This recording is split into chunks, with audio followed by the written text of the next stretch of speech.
Қайырлы кеш, қалайсыздар?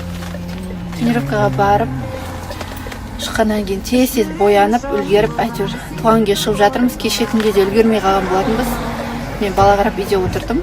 Сонымен бүгін туған күнге бірақ бара салайық деп. Сонымен қазір дайындалып, қазір құжат гүл алып жатыр ар жақта. Енді бара жатырмыз. Негізі 8-ге шақырған еді. Қазір 9-дан кетіп болша. Қазақпыз ғой, кешігіп барамыз деп естідім. Дедім мен. Сөйтіп мен қарындасым маған айтты, сен бойдақсың ба деді. Сосын мен айттым, менде шаруаң болмасын, мен 4 бала анамын дедім. Сосын мен екеуміз танысайық та, үйтейік та, мен сені Маржанмен таныстырамын деді. Сосын мен ойлаптым, Шымкентте Маржан деген менің коллегам болған. Мен соның ағасы екенді ойлаптым да, Шымкенттен ба деп мен сөйтіп туған күн демекші отан. Қатын қалашынасында Заман осы екен, тыңдап отыршы. үйленбегеніміз дұрыс болыпты дегенсің ба? Үйленгеннен кейін қыздар өзгереді екен ғой.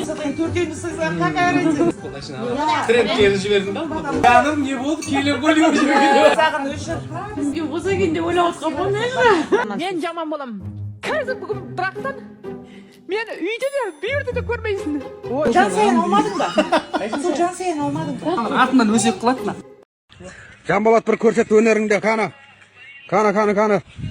Ай, жашан құрраш. Ой, Ақтөре. Өзім айтамын. Жекеде сөйлесіп жүрміз. Алсақ бола ма? Салахан.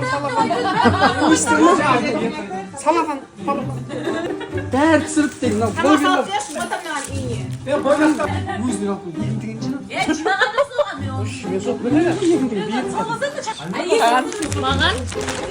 Қаншаға? Давайте, в общем, қайттық. Бір алма бананымыз алып. Туған күн құтты болсын. Туған күн құттықтау керек болса айтыңдар, барып тұрамыз. Жаңбырлы Алматы әдемі болып тұр. Біз отырысқа шықтық. Бүгін білесіздер, Боташканың туған күні. Соны енді бір отмечать етейін деп жатырық. И және де көбісі жазып жатыр екен, Қосылайыққа неге бармадың деп. Қосылайық мені шақырды. Көп рахмет. Қосылайықтың туған күні құтты болсын. Сәл бір шаруаларым болып қап, бара алмай қалғаным бар. Атак, білесіздер ғой. Қатты сыйлаймын оларды. Олар да бізді сыйлайды деген сияқты ғой. Солай бүгін отырыстан видеолар күтіңіздер.